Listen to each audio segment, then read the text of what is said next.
40번 지난 시간에 했던 거 그 40페이지에 40번이 아니고 40페이지 2번 문제, 이게 밑에 해설해 보면 5번을 정답이라고 하고 낸 것 같죠?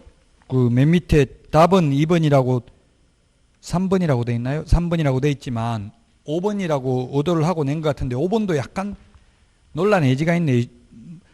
결격 사유에 해당하지 않는 것 이렇게 하는 것보다 결격 사유에 관한 설명으로 틀린 것은 이렇게 하면 5번인데 3개월 이내에 해소했, 원래 그 해설해 보니까 2개월 이내에 해소해야 된다 이렇게 돼 있잖아요. 그러면 3개월 이내에 해소를 했기 때문에 결격 사유에 대한 설명으로 하면 틀린 것인데, 결격 사유에 해당하지 않는 것은 했는데 3개월 이내에 해소했다면 2개월 안에 해소 안 했다면 결격 사유에 해당될 수도 있겠죠. 그래서 조금 40페이지 그 2번 문제는 약간 바람직하지는 않는 것 같네요. 그래서 결격 사유로 틀린 것은 이렇게 해야 아마 정확한 문제가 될 것 같습니다. 자, 이번 시간은 45페이지 사무소 설치입니다. 사무소 설치.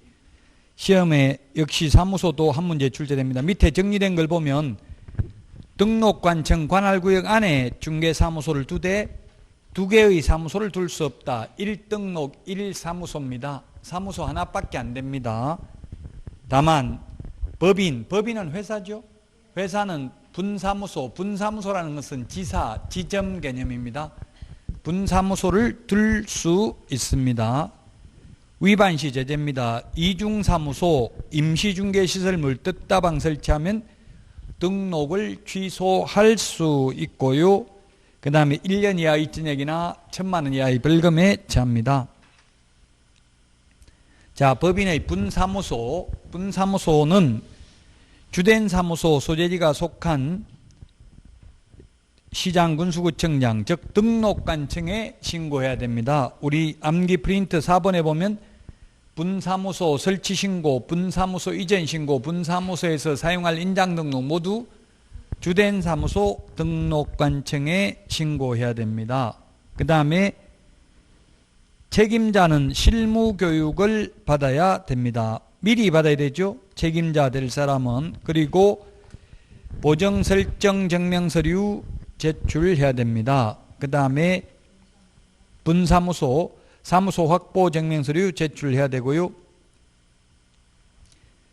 보정설정 증명서류, 실무교육 수료증 3개 제출해야 됩니다. 우리 프린트는 4번에 있습니다. 그 다음에 46페이지를 보면은 분사무소 설치지역은 법인의 주된 사무소 소재지가 속한 시군구를 제외한 시군구별로 설치하되 시군구별로 1개소를 초과할 수 없습니다. 그 다음에 지역농협과 같은 특수법인은 등록을 안 해도 되는 것도 있지만 분사무소 설치 신고는 해야 됩니다. 특수법인 중에서 등록을 하는 것은 한국자산관리공사밖에 없습니다. 그 다음에 2번 책임자는 공인중개사이어야 되고 실무교육을 수료해야 됩니다. 그렇다 하더라도 책임자 자격증 사본은 제출하지 않죠. 실무교육 수료증 사본은 제출해야 됩니다. 그 다음에 2번 특수법인 책임자는 공인중개사일 필요가 없고 특수법인은 등록 기준도 적용하지 않는다. 그 다음에 신고 필정 재교부 신청입니다. 분실 훼손하면 재교부 신청할 수 있고요. 그 다음에 기재사항을 변경하는 경우에도 재교부 신청을 해야 됩니다. 자, 그 다음에 공동사무소입니다. 옛날에 합동사무소라고 불렀는데 개업공개사는 그 업무의 효율적인 수행을 위하여 다른 개업공개사와 중개사무소를 공동으로 사용할 수 있습니다. 다만 업무정지기간 중에는 공동으로 사용할 수 없습니다. 근데 처음부터 공동으로 사용하다가 한 명이 업무정지당하면 업무정지당한 사람 빼고 나머지는 계속 사용할 수 있습니다. 공동으로 사용하려면 그 사무소를 사용할 권리가 있는 다른 개업공인중개사의 승낙서를 제출해야 됩니다. 건물주 승낙서가 아니라 그 사무소를 사용할 권리가 있는 다른 개업공개사의 승낙서가 있어야 된다. 공동사무소는 사실상 각각 별도의 사무실이나 마찬가지다. 그래서 모든 건 독립성이 인정됩니다. 자격증, 등록증, 개시 의무도, 손해배상 책임도 각각 따로따로입니다. 공동사무소 이전 신고도 대표자가 일괄해서 할 수 있는 게 아니라 각자 해야 됩니다. 각자. 자, 그러면 46페이지 문제 1번 보기 전에 분사무소 한 번만 더 정리를 하면 분사무소 설치 신고입니다. 설치 신고는 주된 사무소 등록관청에 합니다. 주된 사무소 등록관청. 주된 사무소라는 말을 하지 않아도 가로한 이유가 법제 구조에 보면 법인의 경우 주된 사무소 소재지 시장군수구청장을 등록관청이라 한다 이렇게 되어 있습니다. 주된 사무소 등록관청에 신고하면 7일 이내에 신고 필정을 교부해 줍니다. 신고 필정을 교부받고 나면 업무를 개시할 수 있습니다. 신고 필정을 교부해 준 주된 사무소 등록관청은 지체 없이 분사무소 관할 시장군수구청장에게 통보해야 됩니다. 분사무소 설치 사실을 통보해야 되고 분사무소 설치 신고할 때 제출하는 서류는 세 가지다. 책임자 자격증 사본은 필요 없고요. 실무교육 수료증 사본입니다. 원본이 아니고 사본이 있어야 되고요. 그 다음에 손해배상을 보장하기 위한 보정 설정 증명서류 있어야 됩니다.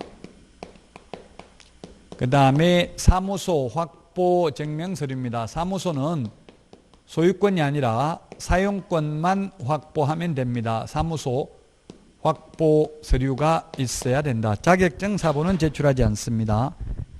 자, 1번 문제입니다. 46페이지.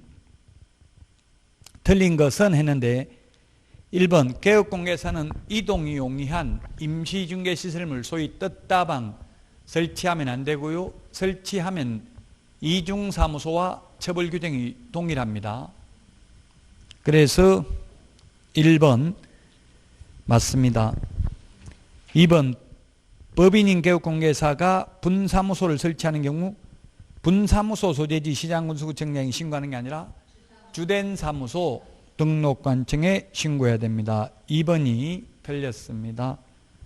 3번 분사무소는 공인중개사를 책임자로 두어야 하지만 특수법인은 그러하지 않습니다.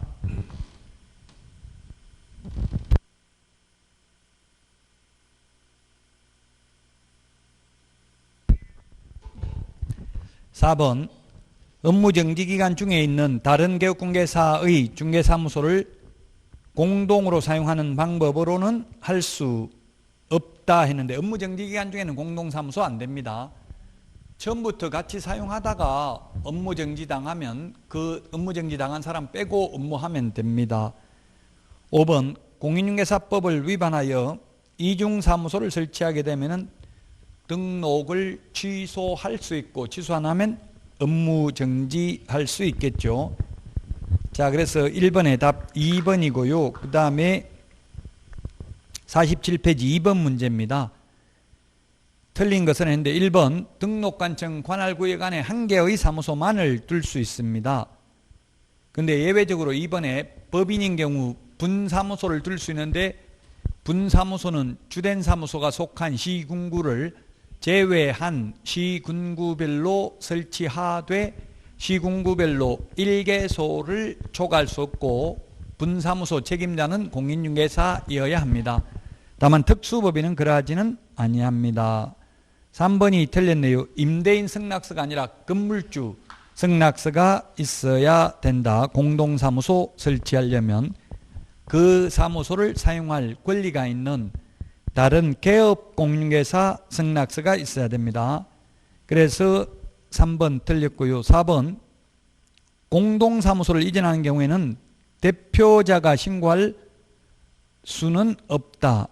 공동사무소는 각각 개인 개업공개사가 이전 신고도 해야 되고 인장 등록도 해야 되고 보정 설정도 해야 되고 칸막이가 있는 별도의 사무실이나 마찬가지이다. 5번 개업공개사는 등록관청 관할구역 외의 지역에 중개대상물을 중개할 수 있다. 가능합니다. 다만 부칙개공 소위 중개인의 경우에는 시도 관할구역 안에 있는 중개상물에 한하여 중개행위를 할 수 있습니다. 2번에 답 3번이고요. 3번 중개사무소에 대해서 옳은 것입니다.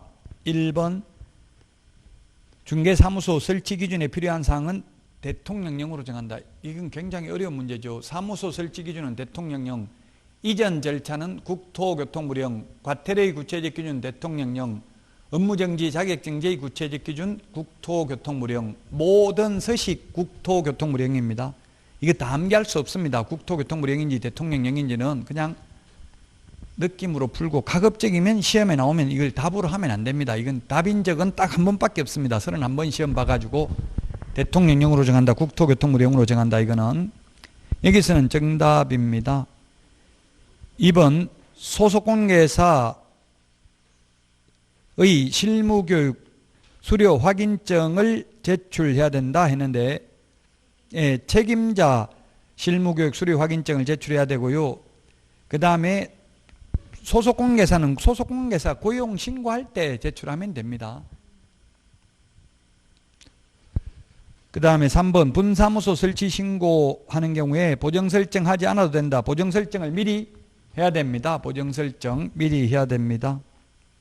그 다음에 휴업신고 중에는 공동으로 사용할 수 없다 했는데 업무정지기간 중에는 공동으로 사용할 수 없지만 휴업기간 중에는 다른 사람이 이전 신고하거나 휴업 중인 사무소에 등록 신청하면 가능합니다.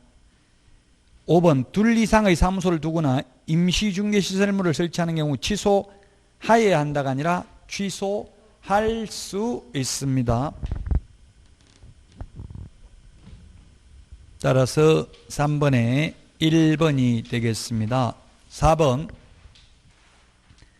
분사무소 설치 신고할 때 필요한 서류 3개네요. 책임자 실무교육 수료증 4본, 손해배상을 보장하기 위한 보정설정 증명서류, 사무소 확보 증명서류, 책보사 뭐 이렇게 책보. 옛날에 우리가 저는 어릴 때 책보따리 들고 다니는데 가방이 없어가지고 초등학교 다닐 때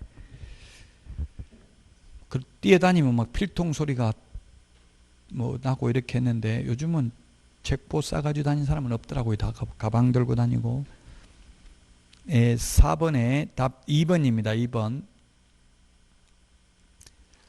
여권용 사진, 이거는 등록 신청할 때 제출하는 서류죠. 미험의 자격증 사본은 제출하지 않는다고 우리 암기 프린트 51번에 보면 1번부터 3번은 자격증 사본 제출하지 않는다고 되어 있어요. 51번에 1번 등록 신청, 2번 분사무소 설치 신고, 3번 소속공개사 고용 신고할 때는 자격증 사본 제출하지 않는다. 프린트 51번에 1, 2, 3번. 4번 거래정보사업자 지정 신청할 때나 5번 매수 신청 대리인 등록 신청할 때는 자격증 사본 제출해야 된다. 프린트 51번 받습니다. 자, 그 다음에 49페이지 법인의 겸업 제한인데 겸업 6개 우리 핵심 비교 정리 프린트는 24번에 있죠. 24번에 1번 상업용 건축물 및 주택의 임대관리 등 부동산의 관리 대행을 할 수 있고 대행업도 할 수 있습니다. 그러나 임대업은 안 됩니다. 양가로 1번에 보니까 농업용 건축물, 공업용 건축물은 안 되고요. 그 다음에 2번에 임대업은 안 됩니다. 임대업은. 임대, 관리 등 관리 대행업이 가능합니다. 근데 우리 시험에 나온 적은 없지만 무조건 관리 대행업이 다 가능한 건 아닙니다. 뭐 예를 들면 아파트 우리 아파트 관리하는 거는 주택관리사 보호, 주택관리사 자격증 이런 거 있어야 되죠. 그런 게 시험에 나온 적은 없는데 공동주택 관리 대행은 안 된다고요. 세대수가 일정 규모 이상인 경우는 엄밀히 따지면 시중에 그런 문제도 있기 때문에 잘못 나온 문제가 많더라고요. 뭐 300세대 아파트 관리 대행 할 수 있다 이렇게 오로 돼 있더라고요. 그건 안 돼요. 공동주택 관리법 시행령 제2조에 의하면은 주택관리사나 주택관리사 보호가 있어야 자격증 있어야 가능하다고요. 근데 우리는 세대수 이런 게 시험에 나온 적은 없습니다. 그냥 그대로 상업용 건축물 및 주택의 임대관리 등 부동산의 관리 대행만 되고 임대업은 안 됩니다. 그 다음에 2번 부동산의 이용 개발 및 거래에 관한 상담은 가능합니다. 부동산의 이용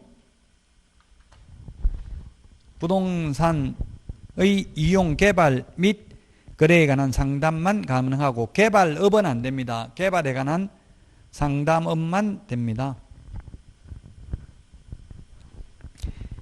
임목 광업재단 X 해놨는데 공양재단 이거는 시험에 나온 적은 없습니다. 그냥 개발업은 안 되고 개발에 관한 상담업은 가능하다고요. 개발업을 해야 돈이 되잖아요. 이게 원래 이 취지가 뭐냐면 이게 겸업 제한, 개인은 겸업 제한이 없잖아요. 법인에게만 겸업을 제한하는 이유는 외국 대형 법인이 우리나라 진출해서 영세한 우리나라 개인중개업소와 무한 자유경쟁을 하면 우리나라 개인중개업소가 살아남을 수가 없기 때문에 골목상권을 보호하려고 돈 되는 것은 못하게 하고 있습니다. 그래서 임대업을 해야 돈이 되는데 임대업은 안 되고 임대 관리 대행업만 할 수 있고요. 주택상가에 대해서. 그 다음에 부동산의 이용 개발 및 거래에 관한 상담만 가능하고 개발업은 안 됩니다. 상담업은 가능하죠. 3번 공인중개사 대상 X, 일반인 대상 X입니다. 개업 공인중개사를 대상으로 한 중개업의 경영기법 및 경영정보 제공입니다. 프랜차이즈업 할 수 있습니다. 개업 공개사를 대상으로 해야 되고요. 그 다음에 상업용 건축물 및 주택의 분양 대행입니다.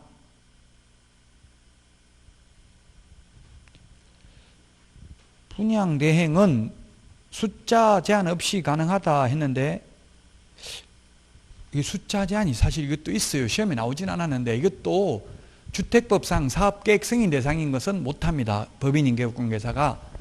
우리 주택법 56조 2에 보면은 사업계획 승인 대상인 주택법상 사업계획 승인 대상인 30호 30세대 이상인 경우는 법인인 개업공개사가 분양대행 못합니다. 시험에는 그렇게 디테일하게 나온 적 없다고요. 관리대행 한다, 분양대행 한다고만 나왔지 세대수가 구체적으로 나오지는 않았습니다. 주택법상 사업계획 승인 대상인 것은 건설업 면허가 있는 건설업자 등만 가능합니다. 법인인 개업공개사 안 돼요. 인터넷에 치보시면 되겠지만 시험에는 이렇게 구체적으로 뭐 몇 세대 이상 된다 안 된다 이렇게 나온 적은 없습니다. 다만 농업용 건축물, 공업용 건축물, 택지 분양대행, 토지 분양대행은 안 된다. 주택, 상가 분양대행만 가능하다. 5번에 중개 의뢰인의 의뢰에 따른 도배 이사업체 소개 등 주거 이전에 부서되는 용역의 알선만 가능하고 용역업은 안 됩니다. 도배 이사업체를 직접 운영하는 건 안 되고 소개하는 것만 가능하다고요. 6번 경공매 부동산에 대한 권리분석 및 취득알선 매수 신청 대리 입찰 대리 가능합니다. 다만 경공매 매수 신청 대리 하려면 지방법원장에게 매수 신청 대리인 등록을 하고 그 지도 감독을 받아야 됩니다. 그러나 한국자산관리공사 공매 입찰 대리만 하려면 매수 신청 대리인 등록할 필요 없습니다. 부칙개공은 매수 신청 대리인 못합니다. 자, 50페이지 1번 문제 보도록 하겠습니다. 겸업할 수 있는 업무인데 할 수 있는 업무입니다. 기업, 분양업은 안 되고 분양 대행업만 됩니다. 돈 되는 게 분양업이잖아요. 지금 분양업 하면은 뭐 완전히 반 이상 남죠. 분양업 하면. 분양업은 자기가 지어가지고 자기가 분양하는 게 분양업입니다. 분양대행업은 남이 지어놓은 거 분양대행해가지고 MGM 받는 것밖에 못한다는 얘기예요. 분양대행업을 해봐야 돈 안 돼요. 엄밀히 말하면 우리 주택법에서 분양대행업이라는 것은 그 입주자 선정, 뭐 특별공급 대상이냐, 1순위냐, 2순위냐 이런 거 선정하는 게 분양대행업이에요. 그래서 법인인 개업공개사가 안 된다고요. 정비사업자나 도정법상 정비사업자나 건설업 면허가 있는 사람, 이런 사람들만 가능하다고요. 주택법상 사업계획 승인 대상인 것은 분양업은 안 되고 분양대행업, 리어는 부동산 이용 개발 및 거래에 관한 상담 가능하고요. 그 다음에 디귿은 이사업체 운영, 도배업체 운영하는 거, 용역업은 안 되고 용역 알선업이 됩니다. 디귿은 안 되고요. 리얼은 개업 공인회사를 대상으로 한 중개업의 경영기법 및 경영정보 제공입니다. 그래서 답 4번이고요.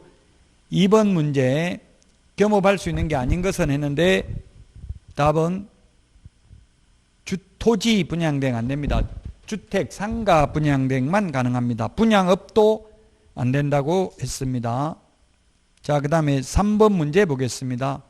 겸업할 수 있는 업무 1번 임대업은 안 됩니다.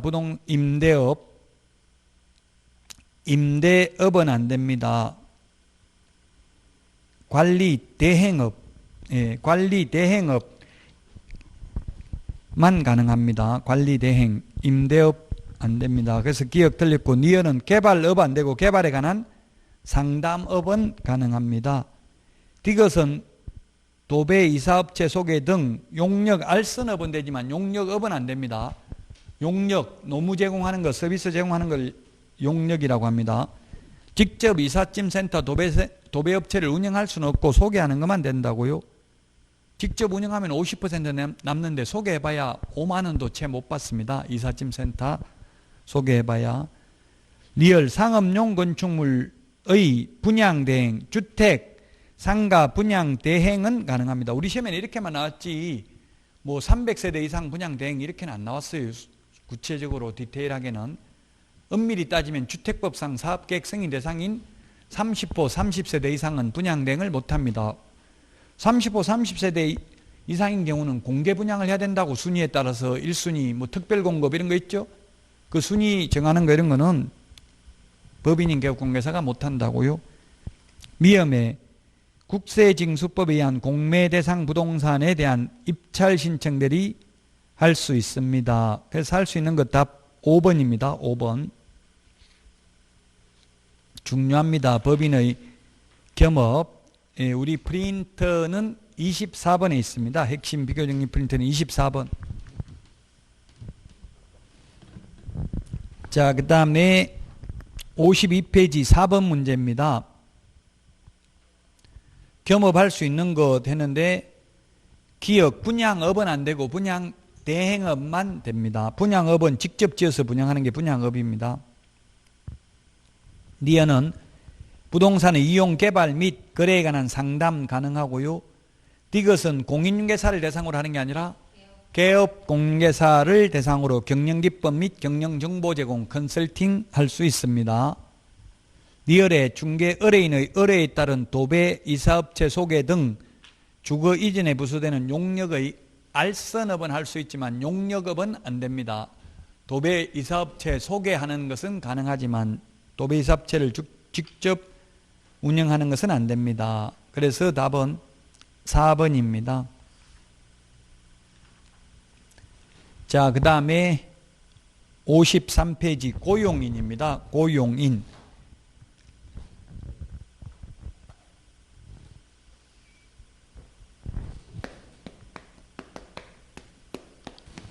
고용인은 소속 공인중개사가 있고 중개보조원이 있습니다. 차이점은 소속 공인중개사는 개업 공인중개사에 소속된 공인중개사로서 중개 업무를 하거나 중개업무를 하거나 개업공개사의 중개업무를 보조하는 자를 말합니다. 중개보조원은 공인중개사가 아닌 자로서 중개업무는 못하고 보조만 할 수 있습니다. 이 중개업무가 무엇인지에 대해서 명문 규정은 없습니다. 그러나 국토부 유권해석은 계약서 작성, 그 다음에 확인 설명,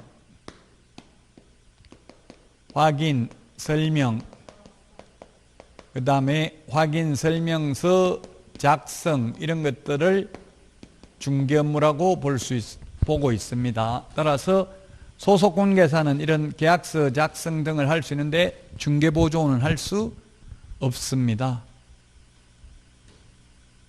고용신고는 업무개시 전에, 고용관계 종료신고는 사후 10일 이내에 해야 됩니다. 자, 고용인이 누군지만 일단은 아시면 되겠죠. 고용인은 직원입니다. 고용자는 사장입니다. 놈자자가 붙으면 사장이고 고용인은 직원이 되겠습니다.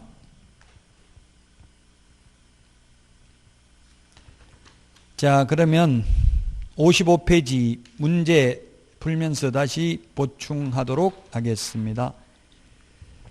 1번 고용인에 대한 설명으로 틀린 것은 했는데 고용신고를 받은 등록관청은 결격 사유와 교육 수료 여부를 확인해야 된다. 예, 그래서 여러분들은 꼭 고용신고를 하는 게 좋겠죠. 교도소 갔다 왔는지 이런 거 직접 묻기는 애매하잖아요. 고용신고하면 등록관청이 확인합니다. 결격 사유에 해당하는 여부를. 그 다음에 교육을 수료해야 되는데 소속공개사 될 사람은 실무교육 받아야 되고요. 보조원이 될 사람은 직무교육을 받아야 되죠.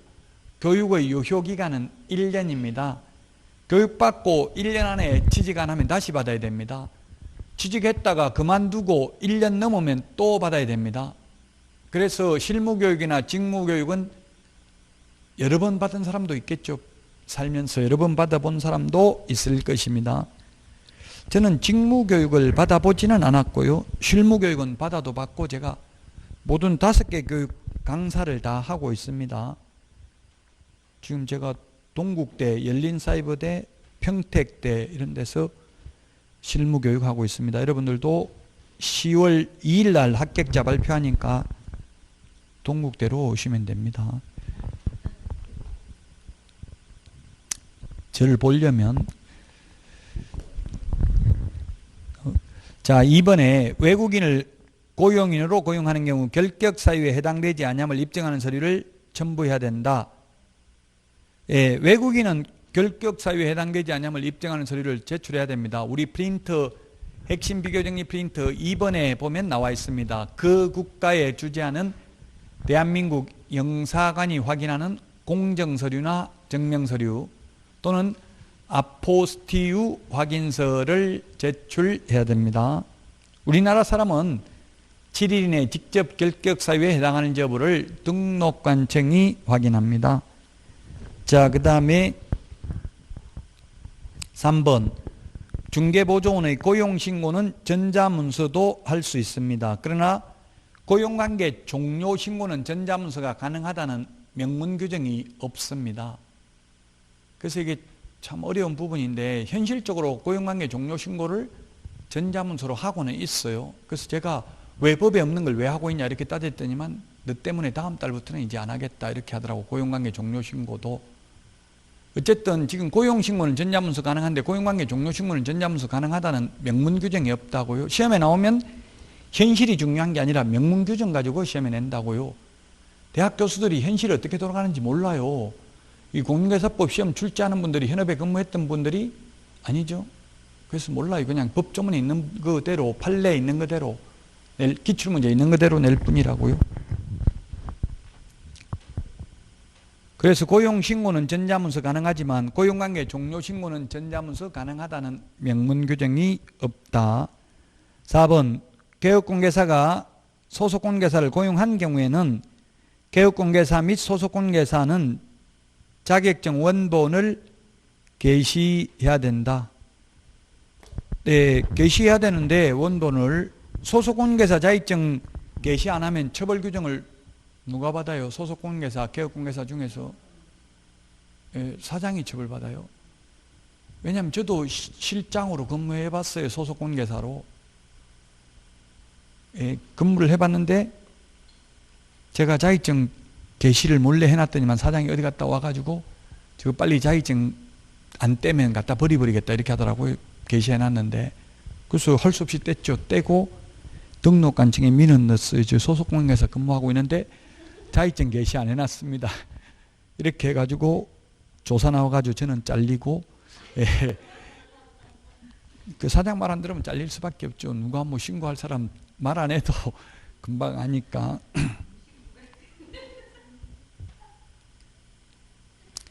아니 그런 것도 질문하더라고요. 그만두면 10일 이내에 고용관계 종료 신고를 해야 되잖아요.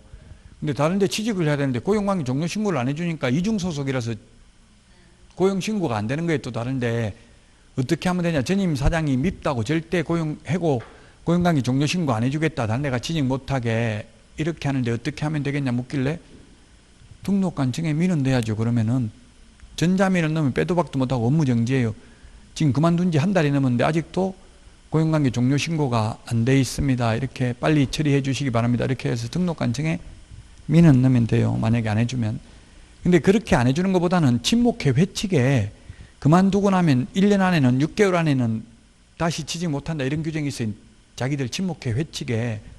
단 전임 사장이 동의한 경우에는 그러하지 아니하다 이런 경우가 있다고요. 시험에는 안 나오지만. 그래서 그만두고 취직하거나 개업하는 건 잘 생각해 봐야 돼. 친목회 회칙이 어떻게 되는지 알아봐야 된다고요. 5번입니다. 소속공개사의 행위가 공인중개사법령을 위반한 경우에는 사장인 개업공개사만 행정처분을 받을 수 있다. 우리나라는 민주주의이기 때문에 자기책임주의 원리가 있습니다. 잘못한 사람 당연히 처벌받고 사장도 처벌받을 뿐이죠. 즉 법 15조 2항에 보면 고용인의 업무상 행위는 그를 고용한 개업공개사의 행위로 본다라고 해서 그렇다고 해서 잘못한 직원이 책임 없다는 뜻은 아닙니다. 소속공개사는 당연히 자격정지 처분 받을 수 있고 사장도 예를 들면 업무정지에 해당되는 위반 행위를 했으면 사장도 업무정지 처분을 받을 수 있고 또한 등록 취소도 받을 수 있는 거지 잘못한 직원은 전혀 책임이 없는 것은 아닙니다. 직원은 전혀 책임을 묻지 않는다면 여러분은 자격증 따가지고 직원 돼가지고 한 건 하는 게 좋겠죠. 사기치면 사장이 다 책임진다면. 자, 그래서 1번에 답 5번이 되겠습니다. 5번. 자, 그 다음에 3번 문제 보겠습니다. 3번. 2번도 봐야 되겠네요. 2번 옳은 거니까 2번 보겠습니다. 2번. 1번 소속공개사에 대한 고용신고를 받은 등록관청은 국토교통부 장관에게 자격 확인 요청하는 게 아니라 시도의사, 자격증을 시도의사가 줬으니까 그 다음에 고용한 경우 업무 개시 후가 아니라 업무 개시 전에 신고해야 되고요. 그 다음에 3번 소속공개사는 직무교육 받는 게 아니라 실무교육 받아야 됩니다. 그 다음에 4번 보조원의 모든 행위가 아니라 업무상 행위는 그를 고용한 개업공개사의 행위로 추정하는 게 아니라 본다. 업무상 행위만. 이때 업무상 행위인지 아닌지는 사회통념상 주관적 의사가 중요한 게 아니라 객관적 사실로 보아 사회통념상 판단합니다. 5번 중개보조원의 업무상 과실로 인한 불법행위로 의뢰인에게 재산상 손해를 입힌 경우 정신적 손해는 해당되지 않죠. 개업공개사와 중개보조원은 연대하여 손해배상 책임을 진다. 물론 여기서 재산상 손해입니다. 정신적 손해가 아니고요. 정신적 손해는 공인중개사법상 배상할 책임은 없죠. 모든 손해가 아니라 재산상 손해입니다. 3번은 틀린 것 답만 보겠습니다. 2번입니다. 고용관계 종료신고는 15일이 아니라 10일 이내에 고용관계 종료신고해야 되고요. 고용신고는 업무 개시 전에 해야 됩니다. 업무 개시 전에. 4번 옳은 것은 했는데 전자문서에 의한 고용신고할 수 없다 했는데 고용신고는 전자문서 가능하다. 고용관계 종료신고는 안 되지만 그 다음에 2번에 중개보조원은 자격증이 없기 때문에 자격 확인 요청할 필요 없죠. 중개보조원은 자격증 없는 사람입니다. 그 다음에 3번은 중개보조원 될 사람은 연수교육 받는 게 아니라 직무교육을 받아야 됩니다. 그 다음에 4번에 보면은 고용관계가 종료된 때는 7일 이내가 아니라 10일 이내에 고용신고해야 됩니다. 자, 그 다음에 5번입니다. 외국인인 소속공개사를 고용한 경우에 외국인 그 자격증 사본은 제출할 필요 없고요. 결격사유에 해당되지 아니함을 입증하는 서류를 제출해야 되죠. 결격사유에 해당되지 아니함을 입증하는 서류 제출해야 된다.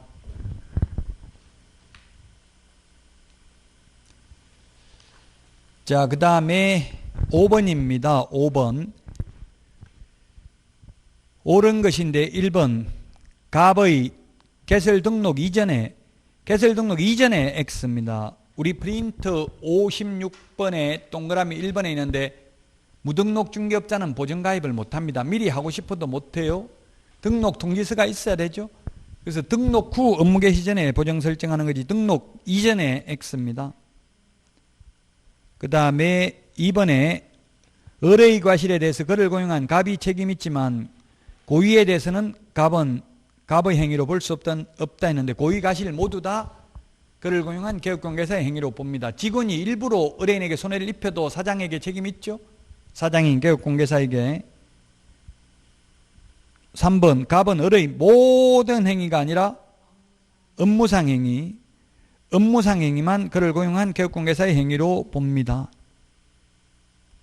4번 갑의 병에 대한 책임이 인정되는 경우 을은 직접 병에게 손해배상 책임을 지지 않는다. 갑을 누군지 몰라도 갑을 직원하고 사장 중에서 누가 갑이에요? 갑질한다. 사장이 갑이죠. 직원의 을이고요. 그래서 직원이 잘못하면 당연히 직원에게도 책임이 있고 사장에게도 책임이 있다고요. 다만 반대로 사장이 잘못해서 손해를 입힌 경우에는 사장에게만 책임이 있죠. 직원은 책임 없고요. 5번 갑의 책임이 인정되어 병에게 손해배상 책임을 이행한 공제사업자는 갑에게 구상권을 행사할 수 있다. 개업공개사에게. 개업공개사는 다시 고용인의 고의과실이 있다면 직원에게 고의과실이 있다면 직원에게 또 구상권을 행사할 수 있죠. 구상권이란 너가 배상해야 될 돈을 내가 배상했으니 내가 배상한 돈을 돌려달라고 요구할 수 있는 권리를 구상권이라고 합니다. 구상권은 민법 용어입니다. 모르면 인터넷으로 검색을 해보시면 되겠죠. 자, 여기까지 하고 59페이지 사무소 이전 신고부터는 쉬었다 가겠습니다. 문제 30문제 빨리 다 풀어보세요.